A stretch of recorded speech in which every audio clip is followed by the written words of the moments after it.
diversity naturally pushes us apart, not together. But what holds us together as a nation, Mr. President, is not a common language, although I think that is necessary. It is the national symbol. The reason it is worth preserving is because it unifies this diverse nation. The flag's unique place in our national life means that we should preserve it against all manner of destruction. A statute making it unlawful to burn, mutilate, or trample upon any flag of the United States, period. It doesn't matter who burns or mutilates or tramples the flag, and it doesn't matter why. Under my proposal, it will be unlawful to do the flag harm, no ifs, ands, or buts. I think that we can and that we should tell everyone they can't burn the flag. Their amendment would make it a crime to walk on the flag at a college campus sit-in, but not at the war memorial. My amendment would criminalize both. In my view... Good morning. Rise. I bet you didn't think that's where I was going to start the show today. Good morning. Rise and freedom. You're up here nice and early. Richard Bell. Hi, Amy J.E.'s. What's up, Joni? Barney Styles, Southcott, St. Selma. Everybody's just hanging out, ready to rock. Nice to have you here. Welcome to the Wake Up America show. We're going to start today with burning the flag. Now, some people are going to question my stance today, but need I remind you about how deeply I care about our national symbol, because I absolutely do. Some people might question my stance today. Some people might even try to question my patriotism. But just so happens, what a coinky-dink. This week, I've traced my lineage, confirmed, back to a man by the name of Isaac Wade. My name is Austin Wade Peterson, AWP. Some people call me AP. The real ones know. Only my brother calls me Wade.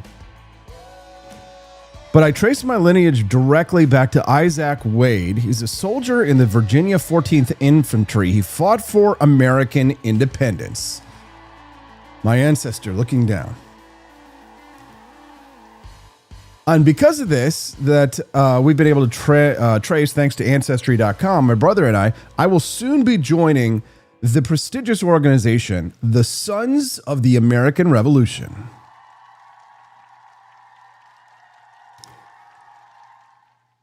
And if heritage matters, well, there you go. Then you can call me the most heritage of heritage Americans. We found ourselves all the way back to the 1600s. From England, they came over. The English. The English.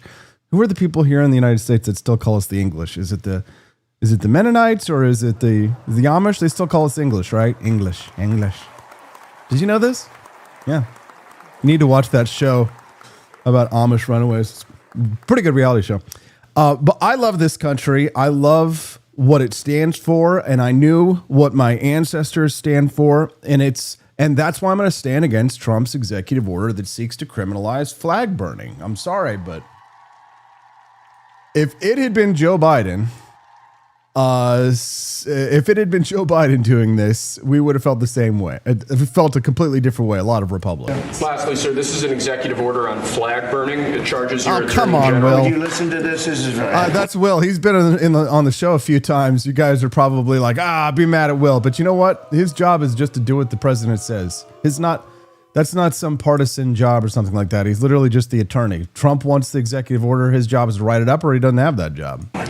Flag burning. All over the country, they're burning flags. No, are they really? All over the world, they burn the American flag. No. And as you know... are people still burning flags? I have not seen a good flag burning in quite some time. He's going to inspire a few if he keeps doing this. Very sad court. I guess it was a 5-4 decision. They called it freedom of speech. But there's another reason, which is perhaps much more important. It's called death. Because what happens when you burn a flag is the area goes crazy. If you have hundreds of people, they go crazy. You can do other things. You can burn this piece of paper.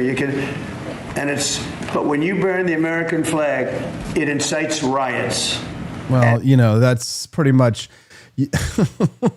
That's going to get struck down. I wonder what your guys' thoughts are on this. Good morning, Pineapples. Looking very good and very nice. Glad and thankful to have you here. Some people were saying in the chat that they traced their lineage back to the Hatfield McCoys. Actually, that's funny because on my father's side, they're traced back to the Hatfield and McCoy. So Dad Bod Baboon in the chat, we might be brothers from another mother.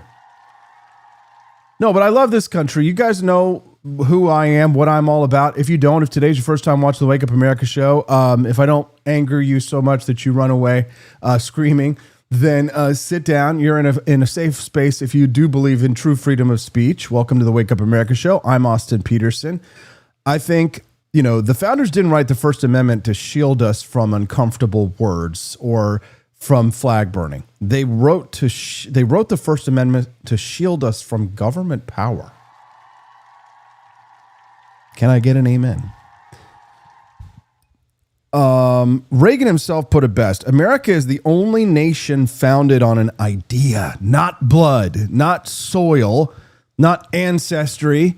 But if it were, I would have the most ancestress of ancestry. And therefore, since I saith it, thus saith the Lord thy Peterson, I am more American than you. So suck my... Reagan said anyone could come here from any corner of the globe and become an American because America is built on principles, not pedigree. We don't have an aristocracy in the United States. At least we're trying not to, but they're trying to, through a corporate oligarchy, take over the government and force us all to comply. Well, I say hell no. And I say it's time for us, the good people of the world, the liberty lovers of the world, to take over government, to leave everyone alone. What do you say? Where have you heard that before? It's like a prayer. I hear your voice. Listen, flag burning is ugly, okay? It's unpatriotic. It is, right? But I miss the days sometimes, and apparently I'm not alone, of the Reagan years, 1984. The Gen Z kids apparently also agree with me. They're rediscovering Ronald Reagan as a vibe. And they understand this. This is an article in the WAPO I was reading that in the 1984, sometimes being a rebel means defending liberty even against your own tribe when it strays. Like I say, flag burning, it's ugly, it's offensive, it's unpatriotic, but sometimes, not in this scenario. In this scenario, actually burning a flag would be one of the most patriotic things you could do. And that's why it's dumb to do things like this, because you take good things and you make them bad things, you make them good through the power of government. So don't tell me I'm less patriotic because I defend free speech. The very soldiers in my family, if you care so much about heritage Americans, the very soldiers in my family tree fought so Americans could spit on their government and its symbols. Sic semper tyrannis. The government can jail you for burning a flag today, can jail you for criticizing the president tomorrow. That's right. So I'll say it plain. If you want to preserve the honor of the American flag, do it by defending the freedoms the flag represents, not by burning the Constitution alongside it. What do you guys think? We got a lot of great stuff today. All righty. We're big fans of the First Amendment around here. Get me riled up. So you're listening to Wake Up America. We're the only show brave enough to hit 88 miles an hour in the DeLorean and challenge a presidential executive order before breakfast. Yeah. Don't pat yourself on the back too much, Austin. All right, I'm your host, and today's show is fully charged. We've got plutonium grade takes. We're going back to the First Amendment. Roads, where we're going, we don't need roads. President Trump signs an executive order targeting flag burning. This issue was litigated back in 1989 when the Supreme Court ruled even burning Old Glory was protected free speech under the Constitution. But now Trump wants Attorney General Pam Bondi to tee it up for the Supreme Court again, hoping that the new bench will reverse it. But, listen, I'm about to join the Sons of the American Revolution. I got blood in this fight, the blood in the soil. It's mine and it's not yours unless your ancestor came here before 1609, motherfuckers. Yeah, I'm the most American. I am a real American. All right, so I have blood in this fight. Okay, my direct ancestor fought in the American Revolution. You don't get more patriotic than that. But even so, I believe in the right to burn this flag, because if the government can tell you what you can't burn today, it's going to tell you what you can't say tomorrow. Join me on this as we're going to break down the constitutional powder keg. One of the sharpest minds in liberty joining us actually a little early today. She's coming in hot at 7:30 a.m. Central to break down Trump's order. She's in New Orleans.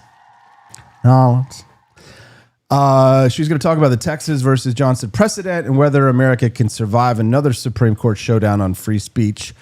I bet you that it probably won't go the way the Trump administration likes. They always complain about those betrayal, Amy Coney Barrett, Kavanaugh. They weren't what we thought they were. You stupid morons. The only mistake that you didn't make was putting Neil Gorsuch on there. And who appointed Clarence Thomas? And what is Justice Gorsuch? What is Neil Gorsuch's ideological worldview? Libertarian, bitches. Yeah. The good guy is one of me, not one of the good, don't burn my flag, you idiots. You understand that the freedom of speech is more important than the symbol. The actual act itself is more important than the symbol. This is the symbol of the act. The act, the freedom of speech, it says in the Constitution. The flag came later. Am I right? I mean, for God's sakes.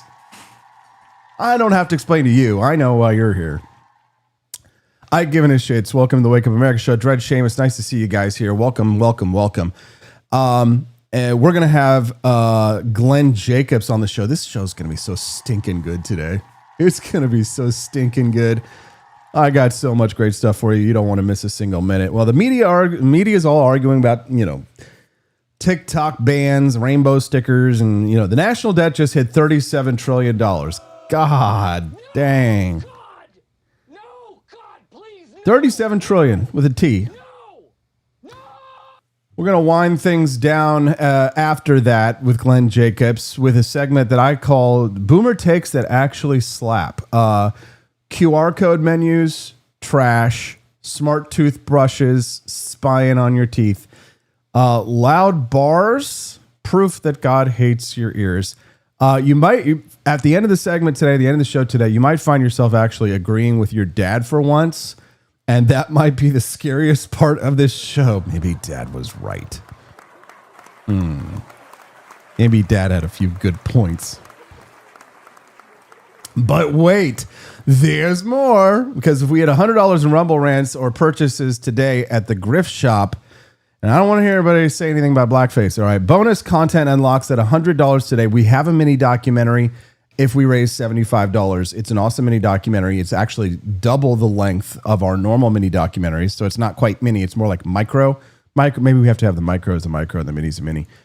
Micro, mini, or mini, micro, then small, medium, large. Just curious. For those who are Blizzard fans at Dairy Queen, you know what I'm saying? And who's going to join us today for the bonus segment? If we raise the money, if we raise $100, Snoop Dogg himself, Snoop Doggy Dogg, has promised if we come up with the funds, roughly the equivalent to his average weed run, he's going to drop in to tell the true story of what happened. This is a true story of when he took his grandson to see Pixar's Lightyear. Let's just say that Buzz Lightyear wasn't the only one exploring strange new territory. This is a true story. Snoop went into a cartoon. He went into a cartoon and he came out questioning Western civilization. He's scared to go to the movies now, not because of crime, but because of questions about same-sex space parenting. You don't want to miss a segment, but you will miss it if we can't afford Snoop Dogg's weed budget. So we've got to raise $100 for Snoop Dogg today because where we're going, we don't need censors. So there you go. Nobody accused me of blackface, but today, if we raise his weed budget, then Snoop Dogg himself will be on the Wake Up America show. So if you want to see Snoop Dogg, my recommendation to you guys is you start dropping those Rumble Rants early and often, or visit the Grift Shop at thegriftshop.com. There's never been a person who has bought the Founding Flavors coffee that has regretted it. Read the reviews on the Liberty Shop. Do we get it right 100% of the time? No, nobody does. Do we get 4.8 out of 5 stars out of hundreds and hundreds of transactions that we have conducted with the American public and the international community in the last 3 years since the Liberty Shop has been open? Yes, we do. We get incredible reviews. Again, do we nail it 100% of the time? Absolutely not. 4.83 stars is pretty damn good, especially when you're literally dealing with selling products to the entire frickin' world. So check out the Grift Shop at thegriftshop.com. And my recommendation to you, nobody is unhappy when they have a box of Founding Flavors coffee in their house. You'll be sad when it runs out. Mine is running out. I'm really sad about it. I need more Jeffersonian Java. I need more Madisonian Morning. I need more Thomas's Painkiller. You don't understand what good coffee is until you drink this, and then you will be spoiled when you go somewhere else. It has happened. It's a true story. Visit the Grift Shop at thegriftshop.com. And let's get on with the show. So the kids are vibing. We're going to talk to Camelia here in a little bit earlier than usual. She's normally here at 8 a.m. Central. She's going to join us here in about 12 minutes here on the Wake Up America show to discuss the vibe. The kids may be all right. Gen Z kids who are conservatives are sort of looking at Ronald Reagan as a vibe. And let me tell you what a vibe it was. For those who did not experience the Reagan years, and let me tell you, I got in on the tail end, sort of. I guess I was born in 81, Reagan elected 1980. They had the re-election, the Reagan years, the 1980s. There's a reason that the nostalgia for the 80s and for the 90s is so strong right now. It might be the most powerful nostalgia we've ever seen, but maybe it's because of the internet effect, and the boomers didn't necessarily have the internet. Of course, obviously, didn't have it at all, but they weren't able to create the kind of levels of nostalgia like we're seeing for the 1980s. Check out the theme of this show, 80s Cores, as written up in this magazine that I've really enjoyed. It's called 404 Magazine. And this article, 80s Nostalgia, AI Slop is boomerfying the masses for a past that never existed, they say. Well, it sure looks and sounds a lot like the past that I remember. Take a listen. Dude, you made it back. How's 2025? I heard no one talks face to face anymore, and everything's lived through something called social media. It's like, that is such powerful boomer kind of, we call it boomer slop. It's for my generation. That's aimed right at us. Look at that. The guy's working on a DeLorean. That is powerful. I mean, and just think about the people who are watching that being like, oh, yes, please come get me, right? They're sitting there like, that is a sad. Back to 1985. I know 2025 is bad. As soon as I finish here, I'll come get you. Yeah, 2025 is bad. Come get us. Man, come to 1985. I miss you. I heard that 2025 is very complicated. I'm sorry about that. I'm sorry. Go back to 1985. Your gift has been under this tree for 40 years. Come here to get it. Oh, Jesus. They're all looking and thinking, Grandpa, I miss you. I do. I miss Grandpa. I miss both my grandpas. I miss all my grandpas. I had 3. 1 grandpa, 2 grandpa, 3 grandpa, 4. Welcome to the Wake Up America show. Dude, come back to 1985. Yes, exactly. It's very powerful, that kind of nostalgia. I mean, Justin and I trip out on that stuff all the time. We talk about how much we miss our grandparents. We talk about the simplification in the 1980s. The most electronic devices you would have would be like one thing. What was the thing that it would be a calculator? Was it a speak and spell? Does anybody remember speak and spell? Andy Opperman got an NES under the tree that year. Whoa, Bo, you got lucky, man. Because I was like 2 years behind that. I think I didn't get one until like 1987 in my house. I was really waiting a long time to get one. I wanted one so bad. And then when the Super Nintendo came out, they were like, we're done, because they're just going to keep doing all those devices. Amy says in 1985, she was 13. Good times. Can't remember how many times I saw The Goonies in theaters. Man, I wonder if I saw it in theaters. I can't remember. Stephanie and I watched Monster Squad for the first time last night. For her, for me, it was like the 51st time.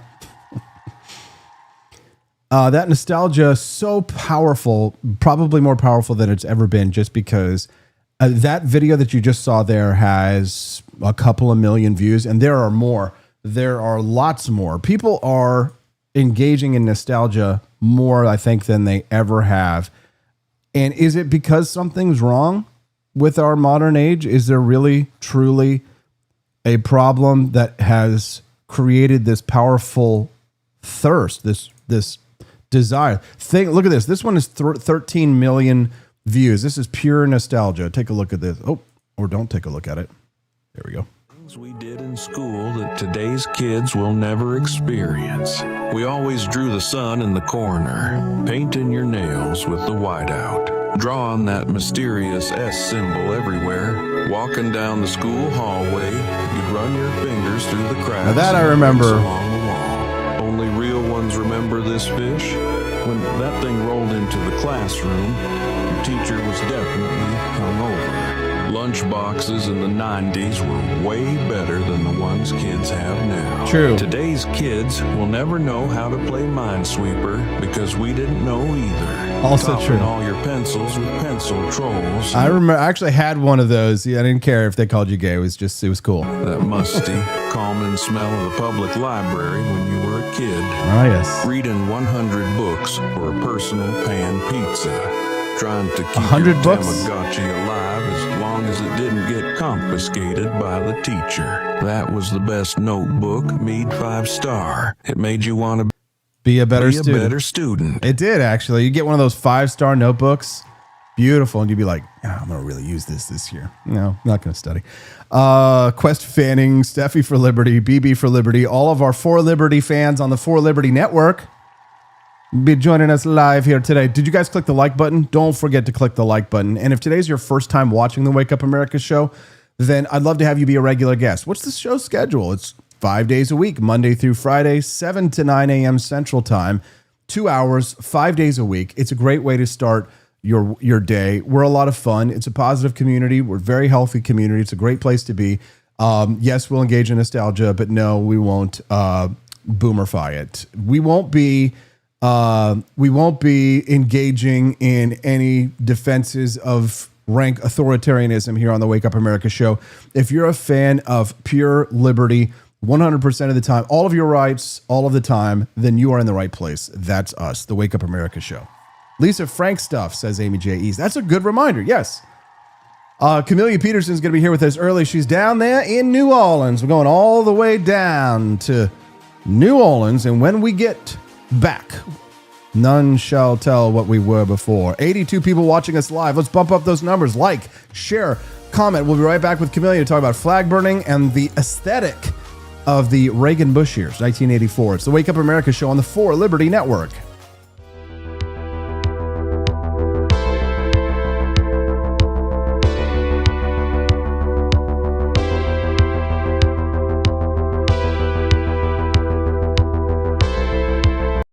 Are you tired of the strange radioactive effects of leftist culture?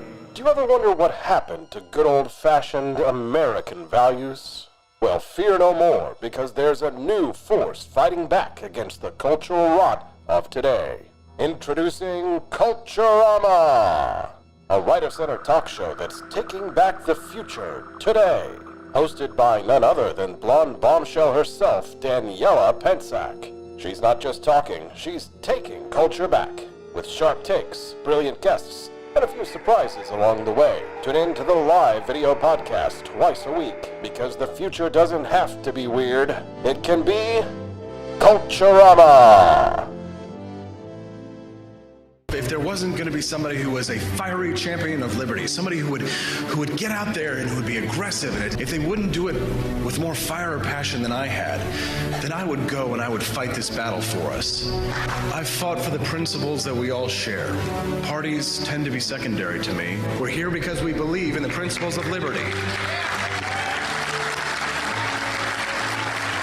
I am not a perfect messenger, but I think I'm a damn good one. This is a replica of our first president's flintlock pistol. You have my full support, my respect, and my gun.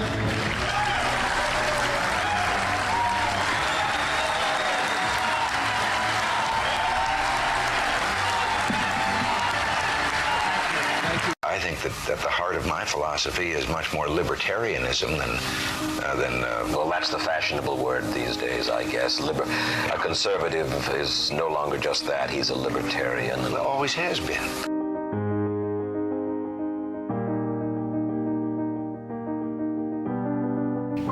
Yet any time you and I question the schemes of the do-gooders, we're denounced as being against their humanitarian goals. They say we're always against things, we're never for anything.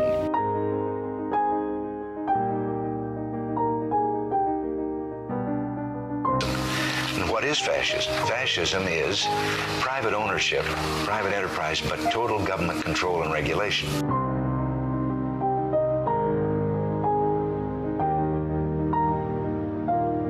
Well, the trouble with our liberal friends is not that they're ignorant.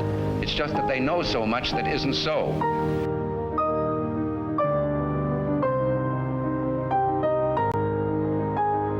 If we lose freedom here, there's no place to escape to. This is the last stand on earth.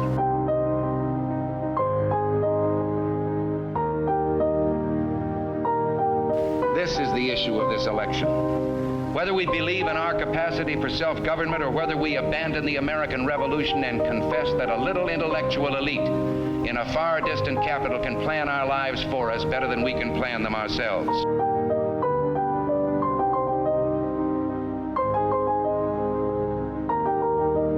The conservative, so-called, is the one that says less government, get off my back, get out of my pocket, and let me have more control of my own destiny.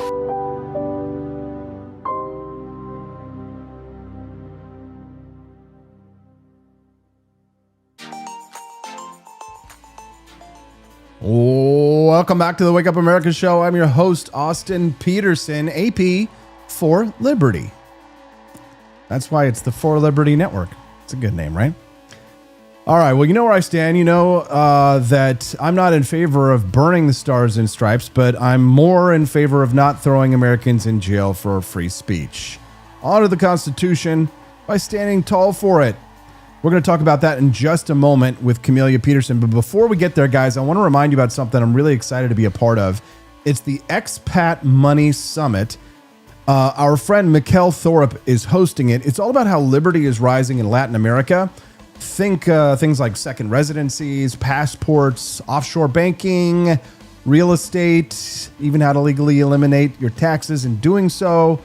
I'm going to be joining a special panel on that topic in Trump's Latin America plan. The best part is it's free if you just go to expatmoneysummit.com and sign up. And if you want the VIP pass, that one is paid, but I can get you a 20% discount if you use my name, Austin, at checkout for 20% off. So don't miss it. They are our sponsor. They're good dudes, and I'm going to be part of the conference. So go to expatmoneysummit.com. That's where liberty is growing. Now, joining us is somebody you guys all know, of course, 8 a.m., sharp mind, good friend of the program, Camelia Peterson, writer, commentator, lifelong defender of liberty. She's got a knack for cutting through the noise and reminding us of why principle has to come before party. One more time, a round of applause. CJ. Hi, wow, you look radiant. Nice. Your hair looks very nice today. You got a date? Here. Good morning from New Orleans. Nolans. I can't say it like a Nolans. All right. Well, you're going to set us up for Glenn Jacobs is going to be on right after you, Camelia. So we're very excited. So excited. What an honor to be on the same show as Mayor Jacobs. I know you guys been hanging out here in Missouri too. I've seen you guys photographed together. Camelia, talk to us about your thoughts on President Trump's executive order to make a crime burning the American flag. I just, we're taking stakes in, private companies. We're banning things, burning the flag. And I just, the trade-offs are getting worse and worse all the time here. This deal's getting worse all the time. You didn't even know you just quoted Lando Calrissian from Star Wars, but there you go. Yes. She doesn't watch those movies. But I would not have remembered that. I have seen Star Wars. Oh, okay. I just, the thing is you see people say all the time, and I know that the executive order was, probably worded in such a way that it doesn't make the actual burning of the flag the crime. But when he talked about it, as he is signing it and, to the press, like he is talking about it in that language. Yes. That is what he says. It is in his own words. I don't care what is written down. And the thing is, even with what is written down, it still makes it so that they can charge you with something else. It's like they're looking for a way to charge people with something, even if they can't actually charge them with the flag burning itself, if they even are burning the flag. I mean, like, everybody knows, and it's no secret. And I don't care what you want to say. Like, you can say, oh, this is for more 4D chess, and he's being really clever at doing it this way, and look what he's doing to the left, and now all of a sudden they're going to be in favor of not burning the flag. And like, I don't care. Well, you know what they say, though, Camelia? They say that this is in response to, in California, people who getting in trouble for burning the LGBT flags. Yes. People are getting arrested and cited here in the United States because they drive their trucks and spin their tires out over the homosexual flag. Yeah. I don't, because that makes it okay, right? Because everything is reactionary. And if the other side is doing really unconstitutional, tyrannical stuff, then that makes it okay for us to do it too, because, fire with fire, like, okay, whatever. Like, these are the same people who are saying that, it's okay for Israel to go in and do whatever they want, because Hamas did that. I mean, there's so much hypocrisy in it. And I have seen that justification being used over and over again by people that I actually don't expect it from. Justifying it by saying that, well, and what, my question is on this. The examples they use with the LGBTQ blah, blah, blah flag, right? Is this because they were defacing something that was public property? Or was it because they took somebody's flag and they burned it or destroyed it somehow? Because we know that happened. We know that, if you're taking someone else's property and doing something with it, that's a whole different thing. You're not getting arrested or anything just because of what you did to the flag. It's because of what you did to someone else's property. Whole different thing. Yeah, it is. It's unfortunate that I don't want people to burn the flag. I think it's disrespectful. But we're quickly approaching a culture where, whether it's left or right, everybody seems to agree, except for people like us, liberty lovers, that we should use the government to force people to stop doing things that we find distasteful or we dislike. It's very concerning to see the rise of such authoritarian views on both left and right these days, isn't it? Well, and you do see, I've seen several people online saying, oh, well, it doesn't violate the First Amendment because it's not free speech.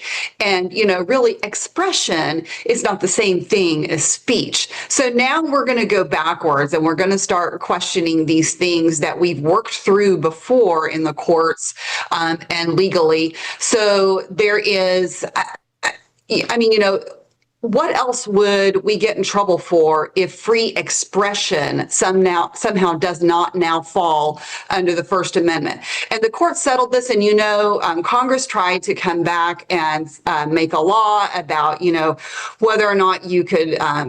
It's a crime to, desecrate or mutilate knowingly the flag. But again, that was struck down by the Supreme Court. So we've been through this, and the people who want to, say that this is somehow okay now.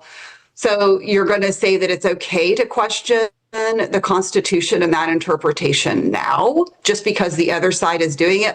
I don't think that people really think through. There's a second order thinking going on here, right? They're not thinking through what else is going to happen if we, all of a sudden say that free expression doesn't fall under the same thing as free speech. Well, the president isn't supposed to be writing laws anyway. The Congress is supposed to write laws. Congress is supposed to say if something is going to be a crime. It's simply the president's job to enforce the laws that are on the books existing, not to create or write their own laws. And it is, personally painful for people like you and for me to watch Will Scharf have to take part in something like that. I sometimes wonder what goes on in his mind. You and I know well that, he's been on this show several times and he is a friend. And in some ways, he is simply the president's lawyer and he has absolutely no choice about these kinds of things. But I do wonder if in his heart, he doesn't sometimes regret having to take part in such what I would consider to be as obscene a gesture from the president as burning the flag itself, if not more obscene. What about you? Yeah, I don't know. It is. I agree, and I love Will to death. And I mean, I think that he believes a lot of the same things in the same way that we do. And that's where I do think that some of the people talking about how the actual language, of these things is written is not so bad, and that's fine. But you're talking about, I mean, it's so important how what public perception is of it. And, legally the language this may be all kind of for show and to make a point, but public perception of it is not. Public perception of it is that now you have by executive order made burning the flag illegal. And that's really what matters. To say for anybody in this position to say that doesn't matter is actually the most elitist mindset that we criticize on the other side, and I don't like to see us fall into that trap. Yeah, Camelia, it's great to hear that. Boy, I tell you, it's hard to find that opinion out there these days. The Wake Up America show, a safe place for liberty. We're glad to have you here on the show today. Oh, you know what? I haven't used my favorite brand new sound. I don't know if you can hear this. But that voice might sound familiar. Hold on.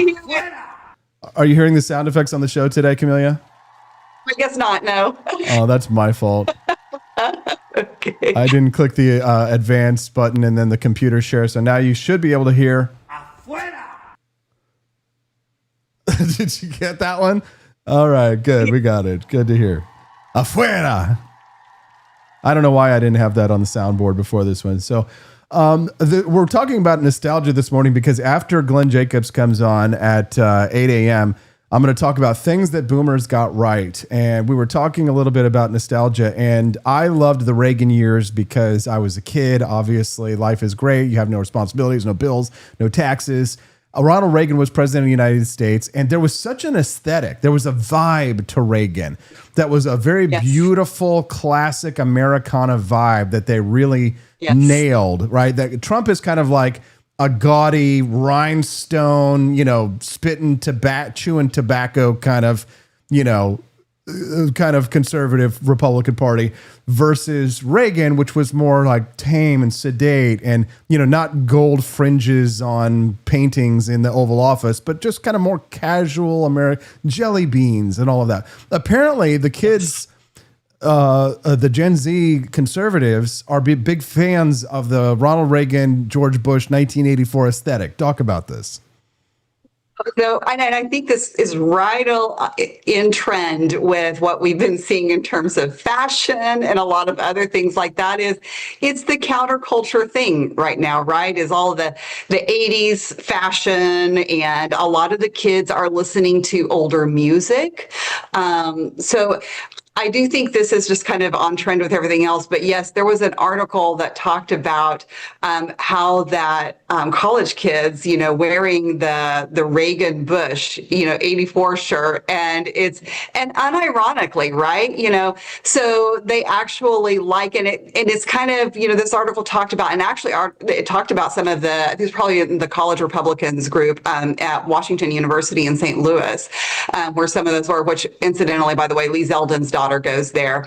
And so she's part of that group. So, this is kind of, then it's a whole vibe thing, like you talked about. And it's also kind of a fashion statement too for them. And it kind of lets them know, like, it's hip, and also lets them know other people who are like-minded. And I think it's really great because I also think it's reflective of the whole trend that I see in Gen Z of they're not just accepting all of the the stuff that gets pushed out to them on social media, hook, line, and sinker, right? They're not falling for everything because they grew up with this stuff and they kind of have learned in many ways to question these things. And I don't think they're not hip with the whole, bombastic Trump vibe. You know what I'm saying? Right. I've been thinking about this more recently, that the sort of overlap between conservatives and MAGA. And there really is more of a distinct difference between conservatives and MAGA Republicans because, what I was talking about earlier, that kind of rhinestone vibe, that's not like, you're not going to wear that to the country club. You know what I'm saying? So it kind of is that old, Armani, Hermes, Gucci sort of country club Republican, upper class conservative, more refined versus the spitting, tobacco chewing, 12 dogs, 8 of them are mutts, kind of a kind of American conservative. The Republican Party, it sort of is divided between those forces. You'll frequently find the conservatives looking at the rhinestone people wearing people and the kind of like giving them that kind of like Ryan Gosling look, with the pinky in the air. And they're usually wearing like Ron DeSantis merch. They're very upset. They're still mad at us for Ron DeSantis, aren't they, Camelia, the conservatives? Speaking of Ron DeSantis, I don't know if you saw, but so Dana Lash, it was like she posted something, it was about the flag burning, right? And so Cat Turd, moron, right, like responds to her and says, why don't you just say Ron DeSantis 2024 or something like that? Okay, good one. Good burn. She's like, what? She's like, what are you talking about? And I'm like, oh, like Cat Turd trying to, take on Dana Lash. Like, I am here for this. I know. That's the perfect example, though. That is the perfect example of what we're talking about. You have Dana Lash, old school conservative, classy, genteel. I mean, might have some rhinestones in her things with rhinestones in her closet, but but doesn't wear them on national TV. But and then Cat Turd, the stupid, dumb, turds on your boot. Literal name, it's turd. You know what I had to do, and I know it's not the current thing, but there was only one response to Cat Turd on that. There's only one response to Cat Turd ever, honestly. You let him get under your goat. The only response is not to respond, Camelia. Duh. No. The only thing I said was, okay, boomer. Okay, boomer. No, not that. Not that. Camelia? Sorry, but yeah, okay. So honestly, good response. But the best response is just to mute these idiots. Mute them. My life is so much better. I have such a long mute list. I don't see them. I don't hear them. It doesn't come up, right? I'm not, I got less agita. My bowel movements, regular. I'm not holding shit in because I'm not constantly angry at these people. Camelia Peterson, we're going to talk to Glenn Jacobs about the national debt. Flag burning is one thing. Taking stakes in American corporations is another thing.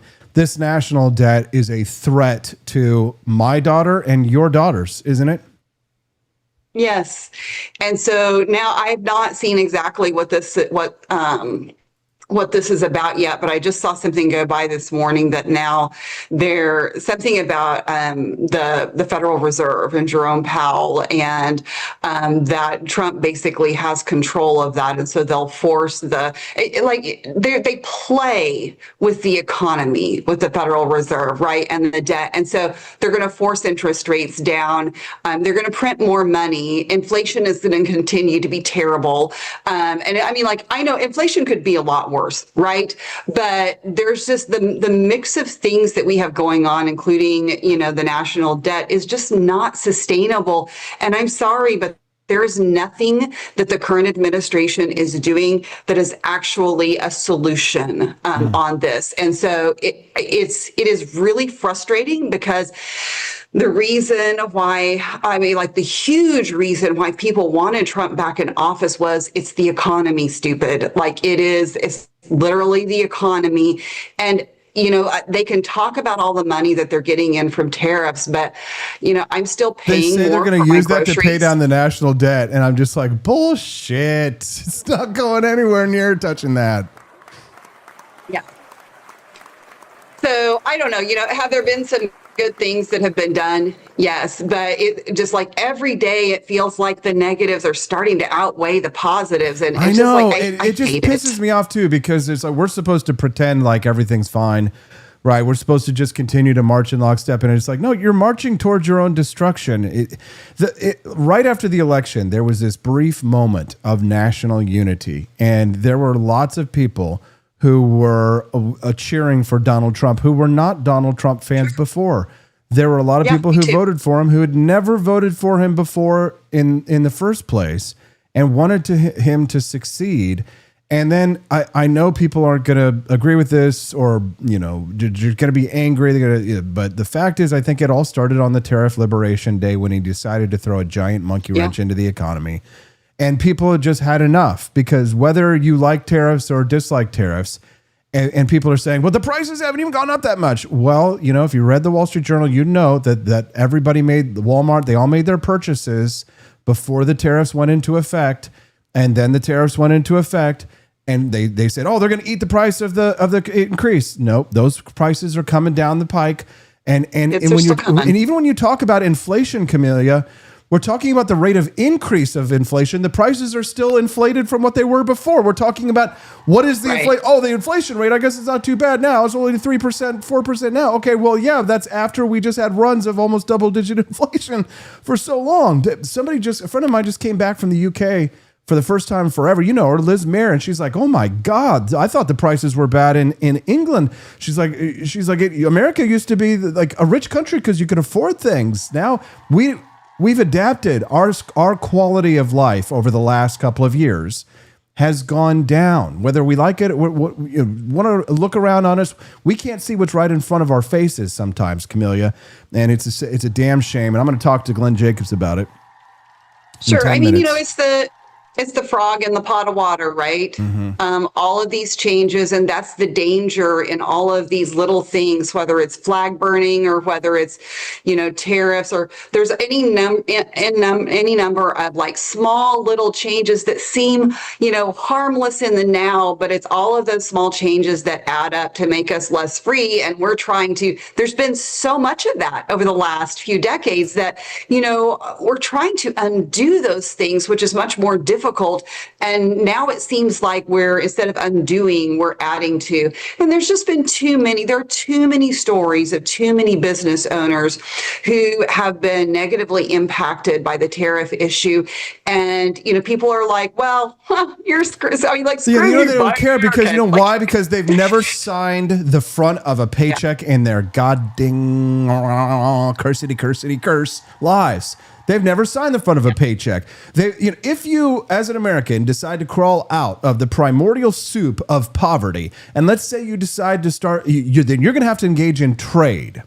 And most people, what do they trade? They trade their time for money. Most people are trading time for money. That's how most people in the economy work. I actually did the numbers on this one. I was trying to find out what is the percentage of people who are living like Stephanie and I, who are both full-time, working in the home, working with our kids and all this kind of stuff. And it is like we are the 1%. But most people are trading their time for money. But if you try and crawl out of the ooze in this, you will find an army. You will find warriors. You will see a secret army. It's like the terracotta warriors of China come to life to try and stop you. If you try and trade across state lines, you get taxed. You got, what do they call it when it's in multiple states and you have to pay the tax? Sales tax. You want to hire an employee? Taxed. Any move that you make, anything that you do as a business owner, taxed. And the big corporations, they're fine. They pay the tariffs. They pay the taxes. They pile on. They hang out with the president on the weekends. They say, yep, raise the tariff. We love it. No problem. Regulate me harder, daddy. I'll be fine.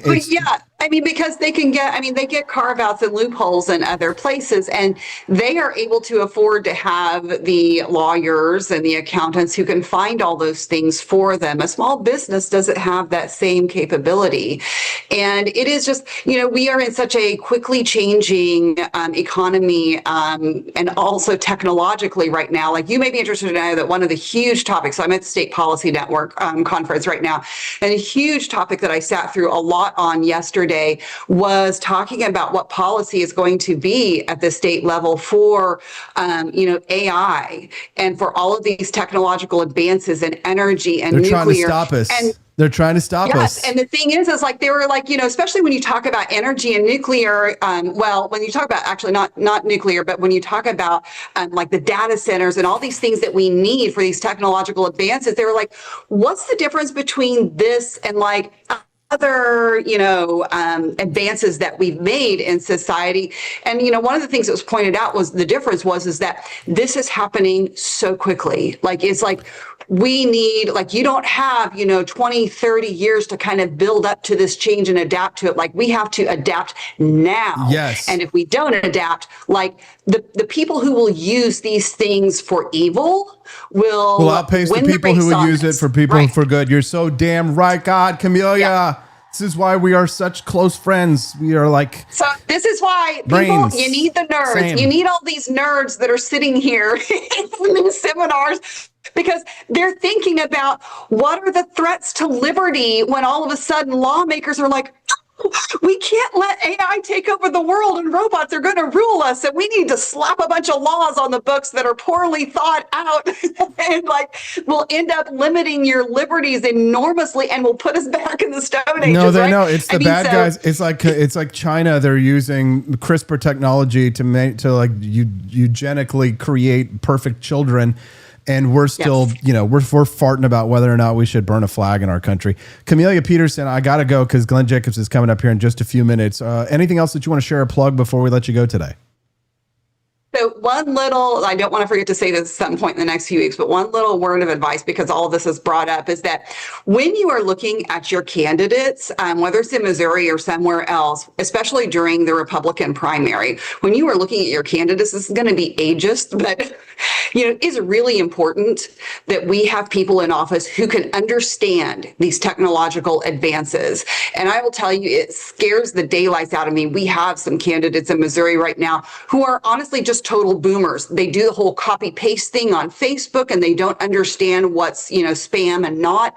And we are trusting these people to make these kind of decisions, and they have to be equipped to be able to do that. And, people of a certain age a lot of times are not. Camelia Peterson, she is the bomb diggity. She's the only guest that I have twice a week on this show because we have like mind meld on so many things, and it's fun to hang out and chat with her. Plus, we don't get to see each other in real life too much, except when there's like a birthday party or something. Camelia, you rock. We shall see you again soon. See you on Thursday. Bye. Have a great day, everyone. Believe the toys we have here in 98. Come back and see for yourself. Dude, it's 1998. Blockbuster's still here, and Friday nights mean movie rentals. Come back before it's all gone. We just got GoldenEye on Nintendo 64. Forget the future, come try and beat my high score. People say in 2025, kids don't ride bikes anymore. That's messed up. Come back here, we're riding all evening. Come back to 98, we've got pizza, Coke, and the best sunsets you'll ever see. Forget streaming. In 98, we picked a movie and hoped it wasn't already rented out. It's 98. We're in the park with music blasting from the Discman. Come back before it all changes. The internet just arrived. It's slow, but it's magic. Come back and hear the dial-up tone. 33 bucks raised towards the bonus content goal, guys. Keep it coming. Snoop Dogg himself will be joining us if we can afford his weed budget. He needs $100 or he won't be able to join us today on the Wake Up America show. We got to afford that man's weed. So Visit the Grift Shop. We'll be right back with Glenn Jacobs, a.k.a. Kane, Mayor of Knox County, Tennessee, on the Wake Up America Show's For Liberty Network.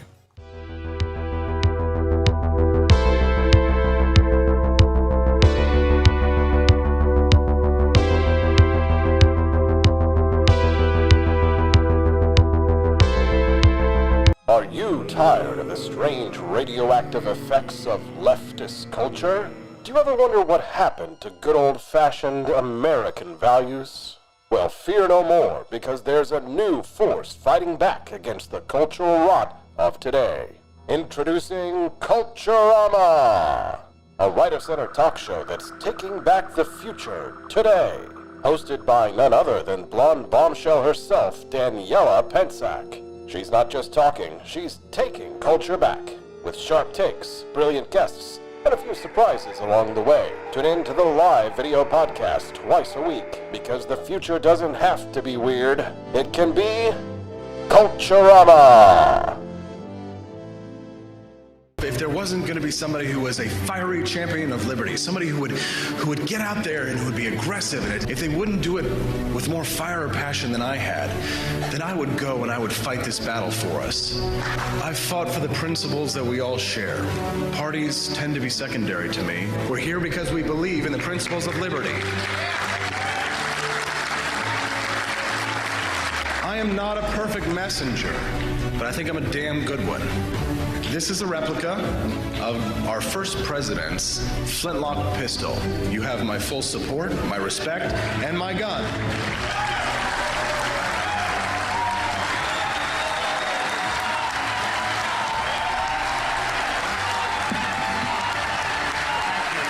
I think that the heart of my philosophy is much more libertarianism than well, that's the fashionable word these days, I guess. A conservative is no longer just that. He's a libertarian and always has been.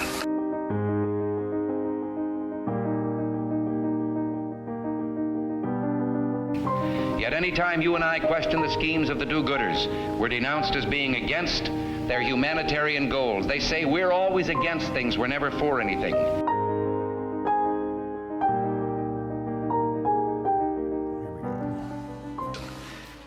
Thanks for hanging around, guys. I know that our next guest doesn't need much of an introduction. You know him as WWE legend Kane, but you also know him as the mayor of Knox County, Tennessee.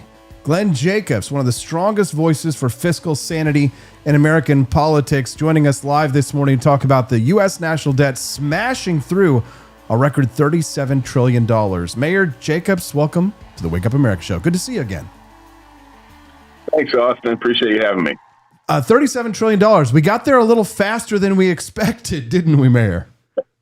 Yeah, it seems to happen. It does come in spurts. The most significant one's been over the past couple decades. You know, when you look at the national debt, it was growing, but pretty flat for decades and decades. And then it's just taken off over past 30 years or so. $37 trillion in debt. How do you explain this to your constituents, Mayor, when you have conversations about this? What terms do you use? How do you have a conversation with somebody about something so huge? Yeah, it's very difficult because it's an abstraction. May as well be talking about the size of the universe at this point. And I think our national, it is difficult. For me, the most important thing is I try to relate it to what we do in Knox County. You know, we have debt, we have schools, we have to build things. We do take out debt. The most important thing that we look at is, can we service that debt comfortably moving forward, right? When you take out debt as a government, it's not always a bad thing. You know, we're building something that future generations are going to use. So we don't want to raise taxes to do it right now, because that's not fair to the people that are using it right now, when people 30 years from now are going to be using a road or something like that. So yeah, you take out debt for capital expenses, but you make sure, just like you do as a homeowner or an individual or family, that you can pay that back comfortably. The issue that the federal government is running into is that interest payments on the national debt are now the second largest line item in their budget. They've eclipsed defense. The only thing that is more is Social Security.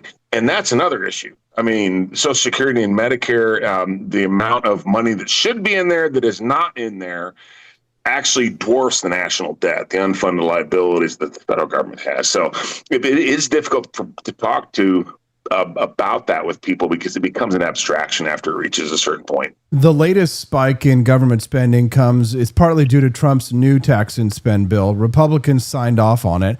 How do we, as conservatives supporting a Republican president, how do we do this while still criticize spending without being accused of having Trump derangement syndrome? Right. The tax cuts were wonderful. They were great. Spending, not so much. I think one thing to keep in mind is a lot of libertarian folks live in this world where everything's perfect and it's already a libertarian world. And, all these people should be voting this way and all this. Well, that's not the world we live in. No. Even Ron Paul would do things like, Dr. Paul would insert pork into the budget. He would put earmarks in it. Because he would say that, look, if they're going to spend all this money, the people in my district need to get their fair share of it. But then he would vote against the entire bill. Of course. He would play the game because you kind of have to play the game. And I think that's what a lot of Republicans see now is, some of these things are going to happen anyway. You try to get what you can get. Is that right? No. But is it the reality? Yeah. I think, and it's still an education process, and it's very difficult because it's all hidden. You think about inflation, and most folks don't understand what actually causes inflation. And I would remind people that it's not just price inflation. I think that we're looking at a massive asset inflation because we have not seen consumer prices go up nearly as much as we've seen asset prices, like housing, stocks, and those sort of things. And what happens when the Federal Reserve digitally prints money, that money first flows to the people who have discretionary income, the big banks and those sort of things. They invest it in assets before it ever comes to price inflation. So the first part of inflation feels really good because the stock market's booming, the house market's booming, all this stuff is happening before the consumer price inflation comes. But that's part of it. That's a result of all this spending. We don't have the money, so the federal government is the one governmental entity that can just print its own money and doesn't have to balance its budget in any way. Glenn, we hit $34 trillion in January of 2024, then $35 trillion in July, then $36 trillion in November, and now $37 trillion today. So $1 trillion every 5 months. The pace is accelerating. Glenn, what does this mean? Yeah. I don't know exactly. I thought 2008 was kind of when everything was going to blow up. We were going to see a reset of the monetary system. The Fed stepped in, the federal government stepped in, printed copious amounts of money. The federal government took extraordinary actions, such as giving bailouts to private industry in huge amounts, right? They were able to stabilize the current system. Now, what they did, though, is they actually just put the crisis off and made it worse. And the crisis that I'm talking about is I don't know if we'll ever get to a hyperinflation because being the world reserve currency, we export so much of our inflation, but is very high inflation is just an economic calamity that would rival probably the Great Depression, if not worse. And then out of that, hopefully we see a reset of the monetary system and some of our economic policies. So I don't know exactly what it means. I don't know if anyone knows what it means, but it's not good for our future and our kids' future. You've often talked about fiscal responsibility as kind of like a conservative North Star. Do you think today's Republican Party still holds to that, or are we just drifting into an entirely new populist Republican Party that just spends differently? The attitude has changed. Right. Politicians react to the circumstances and the pressure that is put on them. You have someone like Rand Paul, who's very principled. He's the exception in many cases. But we've seen some other people that have echoed some of what Rand says. For instance, and I was really disappointed when the Senate, Rand wanted to attach the bill to defund USAID, and the Senate voted it down. But a number of senators ours from Tennessee, joined him in that. You see a guy like Tim Burchett, who's my representative, my predecessor in office. Tim talks a lot about these things. Marjorie Taylor Greene has been all over social media talking about the debt and the implications of that. So I think just like everything else, there's different factions within the Republican Party. And when the rubber meets the road, that's when we'll be able to really make a change. When things sort of kind of hit that point of, we can't keep on doing this. It's not only the current circumstances, but looking at going forward. And it's not just us as well. Look at the entire global economy. This is a national security problem because we have rivals like China and Russia, and they're taking advantage of the weakness of the dollar as the world reserve currency to try to chip away at that market share and introduce their own regional reserve currencies, which undermines the dollar and our being able to have such a huge impact on geopolitics and those sort of things. And in fact, that's how I think that they will, if they're ever able to rise to points where they rival the U.S., it's going to be done that way through economic, monetary ways. So I think it's all those things, a confluence of those, that we just have to be ready when our time comes to take advantage of that. I'm speaking to the mayor of Knox County, Tennessee, Glenn Jacobs, talking a little bit about the national debt. Is it? What do you like the most about being a politician? The bad word, the P word. Now, considering your Austrian economic background, you obviously are well steeped in the tradition of the views of American liberty that I share, that I think our audience definitely identifies with. But now that you have the sort of Damocles over your head, Glenn, do you find yourself, do you find yourself put into situations where you really have no choice but to choose the lesser of two evils in some ways? And is that what informs your pragmatism? Yeah, we were talking about how you have to build alliances, and sometimes you have to make the best out of things. I would not say that it's really not so much compromise as trying to make things better. That is one of the cool things about my perspective and my job, is that we do things in Knox County, and maybe they're not, purely libertarian, but we do things like public-private partnerships. The government doesn't take over all this stuff. If there's something that most governments do that we can either, like nonprofits or the private sector can do, we do that. If it's something that they're not going to take on, okay, maybe we have a poor part of it, but still they have a seat at the table too. My first knee-jerk reaction is not, oh my gosh, there's a problem, we have to spend all these millions of dollars to try to solve it. My first thought is, I need to find partners out there that will work with us together on this. So is it perfect? No. But for instance, we have in Knox County, we don't have taxpayer-funded fire department. We're a community of 380,000 people outside the city of Knoxville, which does. We don't have tax-funded fire department. It's subscription based. We have a private company that runs our ambulances. We don't do that. There are a lot of things that I think the folks even in Knox County don't realize that we do, which are very small government, and I've tried to keep it that way as much as I can.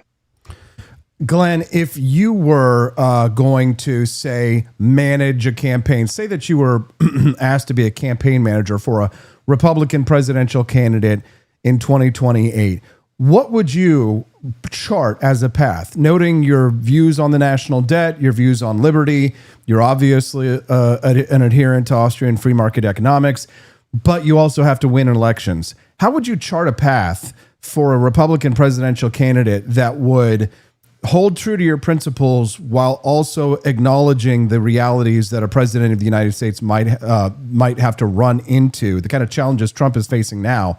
How would you navigate that campaign? Right. That's a great question.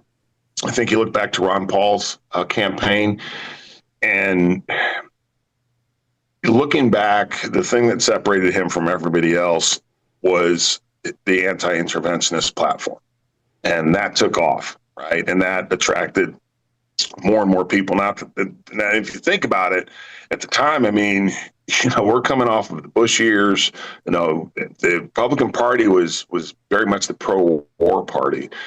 It's wild now because that's been flipped. The anti-war left is just gone, right? But you have to some extent, you have to figure out what people are passionate about, what are the issues of the day, and you have to figure out how you can address those from your philosophy.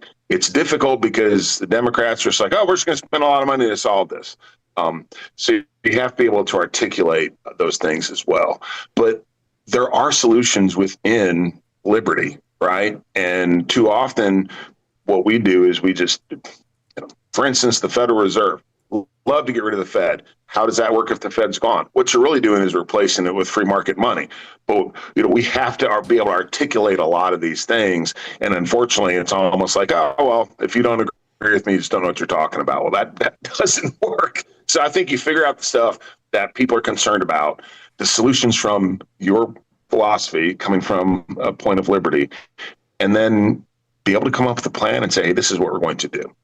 Glenn, would you ever consider running for president, even just to represent our ideals? We have absolutely zero Republicans that could mount a national campaign and represent our ideals to the American public. There are zero. Marco Rubio, free market is not compatible with the American people.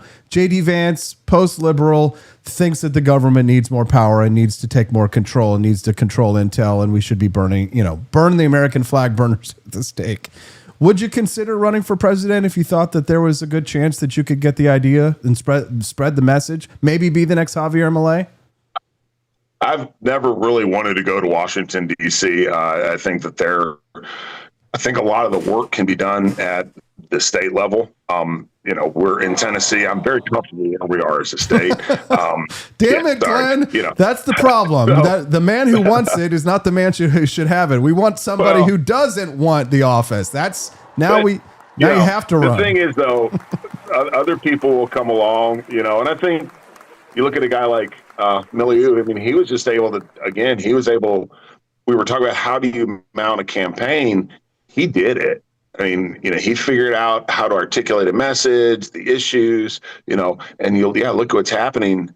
They're thriving there. So it can be done. I just don't know if I'm the person to do it.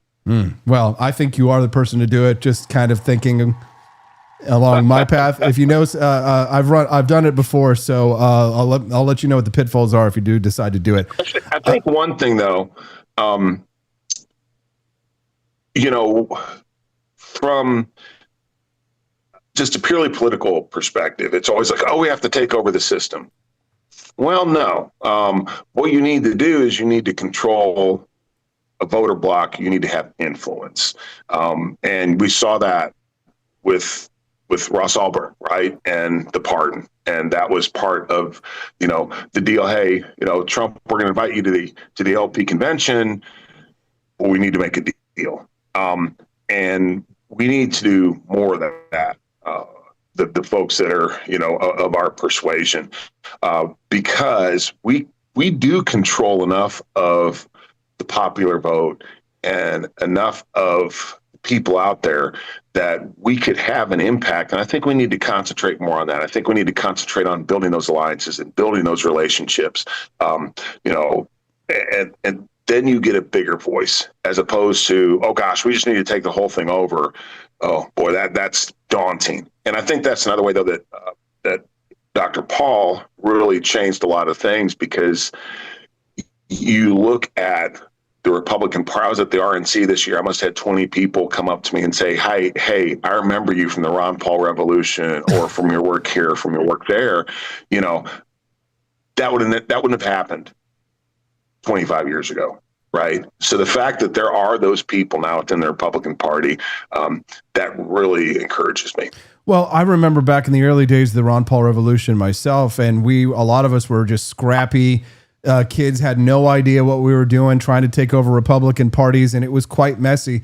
But the thing was, there was this huge wave, but there were just a few of us who stuck around, who stayed with it, who have stayed in the fight, and who have educated ourselves, advanced our politics, Many of us have run for elections. Some of us have even won, such as yourself, present company included. Congratulations on that.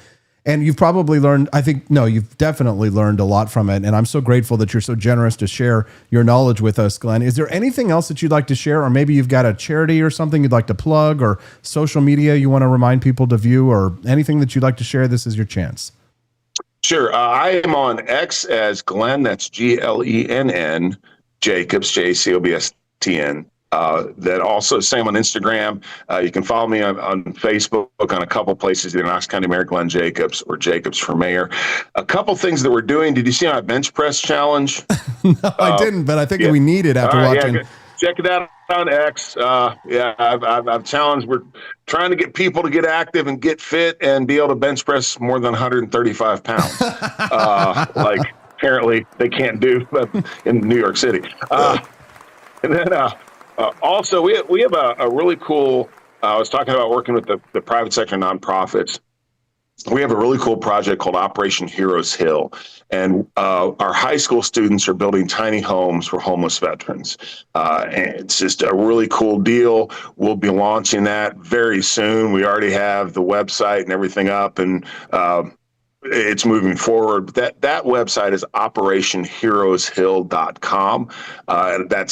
That's kind of, I'll be out of office in September of next year. And, that's kind of for me, I was like, I'd like that to be the capstone thing that I do and be able to finish that before I leave office. So please help. Sounds great, Glenn. Thank you very much for sharing your time with us today. Have a wonderful day. Yeah, thanks. Bye. His weight challenge. We actually heard from Zoran Mandani on our show yesterday. Take a listen. On the bar to do a lift, 135 pounds. Here we are. Zoran Mandani.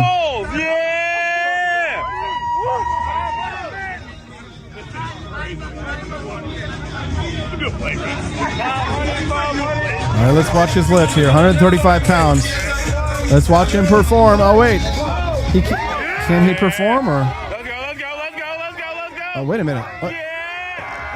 Looks like somebody else is lifting that bar there. Hold on, let's not. Can't even get one. Hold on, look at there.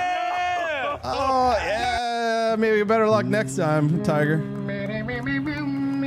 This morning we're going to New York City, where socialist frontrunner Zoran Mandani is holding a press conference to respond to the viral humiliation of the year. He failed a 135-pound bench press at a Men's Day event. He went off to show his strength, and he needed a socialist bailout from his spotter just to get the bar off of his chest. Eric Adams roasted him. Andrew Cuomo piled on. Deborah Messing from Will and Grace called him a terrorist. And even Riley Gaines, I'm kidding you, this is all real. And even Riley Gaines dunked on him by posting her own lifting video. So without further ado, let's head live to New York City. Please, somebody hand the man a juice box.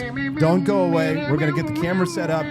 Zoran Mandani coming up to you live when we get back from the break. Don't go away. It's the Wake Up America show on the 4 Liberty Network. We got Zoran Mandani exclusive here on this show coming up next. Do not leave.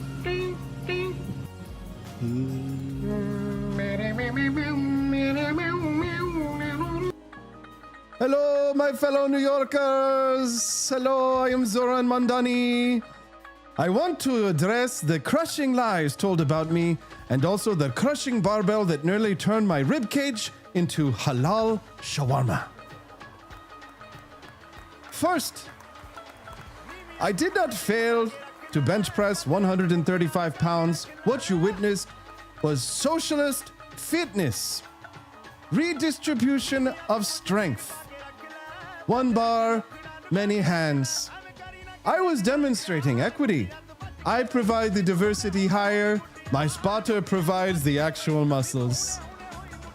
Mayor Eric Adams bragged that at 64, he could bench the same weight. Congratulations, Mr. Mayor. You can outlift a middle schooler. He calls me weak. At least I didn't get spotted by the NYPD's corruption task force. Then Cuomo chimed in. Oh. Cuomo. So funny, Cuomo. Sir, the heaviest thing you've lifted in the past decade is a nipple ring off of a staffer. Don't come at me about strength when your legacy is a trail of lawsuits and dead senior citizens. They call me Mama Scrawny. That's fine.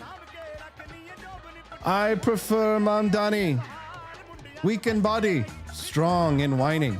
And then Riley Gaines, yes, the blonde Valkyrie of women's sports. She posted a video of herself repping more than me. Great job, Riley. You can uplift me. You also look better in yoga pants. Oh, you actually made it back here. Dude, what's it like living in the future, where you stare at glowing screens all day instead of hanging out in the driveway? So this is the future? Everyone's just staring at little screens instead of talking to each other in person? Doesn't that get lonely? In the future, do people even come outside to shoot hoops? Man, the future sounds kind of sad. So, you actually made it back here. Dude, what's it like living in the future? Living in the future. Welcome to the Wake Up America show, folks. I'm your host, Austin Peterson. Did you guys enjoy Zohran Mamdani replay from yesterday? He was here with us. We actually have Snoop Dogg himself as well, who will be joining us live today on the show if we can afford his weed budget. But it's $100 to unlock the bonus content today. Breakfast Theater. Can you bless me with something?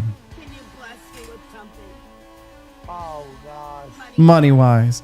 We've raised $40 towards the $75 and $100 bonus content goal. That's pretty good. We're getting close to the first bonus unlock, but we're also getting close to the end of the show. So I don't know if we're going to make it. The easiest, fastest way to unlock the bonus content, hit the Grift Shop at thegriftshop.com. Grab yourself a box of that delicious Founding Flavors coffee and celebrate American freedom, American heritage, America's past, present, and future. You know, we give the boomers a hard time. Camellia earlier made the OK Boomer referencing cat turd. We give them a hard time. We make jokes about how they don't know how to use group texts or their phones. They think that the cloud is weather related.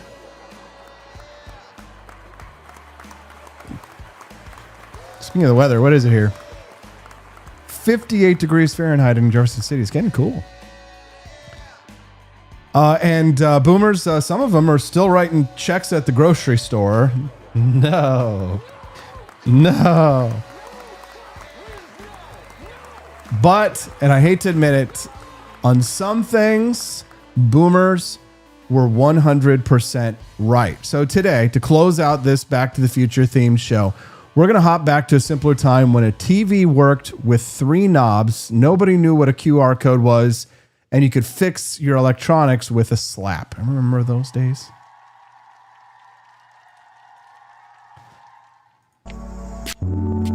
Yo, you're from 2025, right? Is there really something called the internet? So you're the one who warned us. People dancing in front of screens to get paid? Is that for real? Promise me you'll keep going outside. Talk to people for real. Don't let screens take this away. This is such powerful boomer slop. God damn. I miss the old text. See why? This is powerful. Nostalgia is a powerful force. Nostalgia. You can build entire political coalitions. Kermode Bear says, can we talk about Gen X at some point? I want some attention, Daddy Austin. Abuse me. We did. We talked about Gen X. Gen X Ghosted. Remember? Generation Ghosted. That was like last week. We had a whole show about Gen X. And but nostalgia, powerful political force. You made it back. How's 2025? I heard no one talks face-to-face anymore and everything's lived through something called social media. I heard people don't even know their neighbors anymore. They don't knock on doors, they just talk through something called Instagram. What the hell is Instagram? I heard in the future, no one even goes outside anymore. Everyone just stares at screens all day. Man, that's messed up. Dude, that's made it literally back. These videos get millions of views. Millions.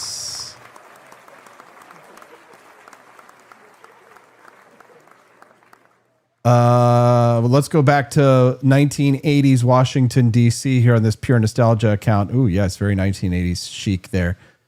Oh, yeah, they would have driven a car like that in the 1980s in Washington, D.C. Oh, Princess Diana, she would have been hanging out, yes, like that at the White. They got right. Appliances that you could fix by hitting them. Okay. Remember, your microwave would make a weird sound, so you smacked it on the side and it would start working again? Now, if your microwave breaks, then it's $600 to replace a smart sensor module that talks to your Wi-Fi. In the old days, if the TV was fuzzy, you just would thump the side of it like you're like a dad in a sitcom. Problem solved. Today, if Netflix doesn't load, it's because your fridge is updating its firmware and there's just the bandwidth. You can't do that.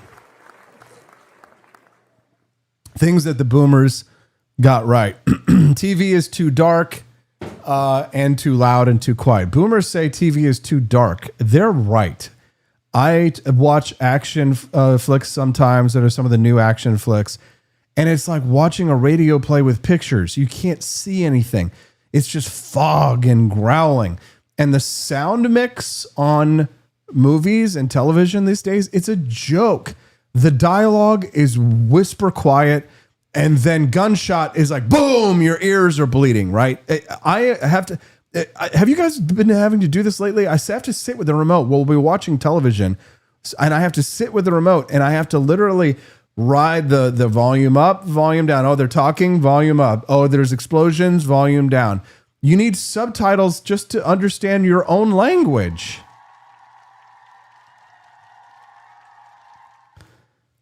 Am I going crazy? Smart devices made people dumb, Urs Mommy says. Very true. It's nice to see you again, Urs Mommy. Das Vidania. Bluetooth is a lie. Sometimes it's faster just to plug the device in. Bluetooth promises us a wireless future, but it delivers rage, lag, and why is it connecting to my neighbor's speaker?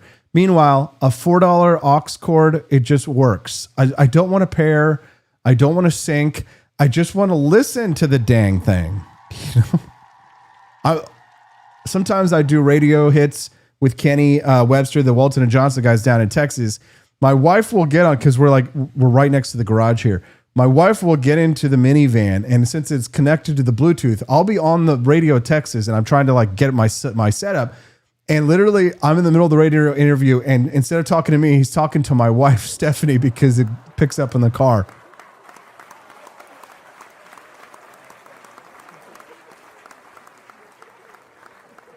Thank you to Evan Owen, who decided to get an phone case from the shop this morning. You love to see it, which means that we are pretty dang close to the bonus content today, guys. Give me 2 seconds. I got to do some math. I'll be right back. Enjoyed the music, though. Okay, so yeah, $65 raised towards the $75 and $100 bonus content goal. So we are literally $10 away from the first phase. And today's mini documentary is 10 minutes long. It's a doozy, but it's a really good one. So make sure that we hit that one. And then if you want to see Snoop Dogg on the show today live, otherwise he goes away forever, we have to hit the $100 bonus content goal. So we're talking about boomer opinions that are correct. And here's another one. Tipping is out of control. We've talked about this on the show a lot. This one will get an amen from the entire audience. Boomers are baffled by tipping culture now. And so are we. You're buying a bottle of water and suddenly an iPad spins around. Would you like to tip 25% and it's put in there automatically? For what? You didn't even hand me the water, Brenda. A robot arm did. It's tipping inflation, and it hurts the people who actually should get tipped, like servers and delivery drivers. Now everyone's mad and nobody tips where it actually matters, right? Next item on the list of things boomers are right about. Bring back the headphone jack. Why did we let big tech do this to us? The headphone jack worked. It was very successful. You never had to charge it. It didn't randomly disconnect. Now you got to wear $300 AirPods that are going to die mid-song, get lost in the couch, and it can't be used on airplanes without an adapter the size of Delaware. Your tips, sir. Thank you, Steelbringer, where it counts. We have raised now. Let's see. We were at 65. Now we were at 70. Wow, that's pretty good. Thank you guys. Appreciate that. Almost to the first phase of the bonus content goal. And our friends over in the chat reminding it, Mighty Megatron says Bluetooth is not the best audio fidelity. Always have it physically connected. Exactly. I'm glad this is resonating with you. Oh, wait. Andy gifted 5 subs. So that is plus 25. That is $95 raised to the bonus content, guys. So close. $5 away. Which means that I'll let you guys watch the first phase of the bonus content that you've just unlocked. Sorry, it's hard to do all the math and then do the show and then push all the buttons and keep things updated. I need to have Brad do this. So, all right. So that means let's unlock the bonus content. Phase 1 unlock. Thank you, guys. Kermode just put us over the 100. That means Snoop Dogg's going to be on the show. Thank you, guys. We've unlocked his weed budget. I'm going to send his dealer over to his house. The bonus content is all unlocked. Enjoy the first phase. We'll be right back with phase 2. Snoop Dogg when we get back on the Wake Up America show for Liberties Network.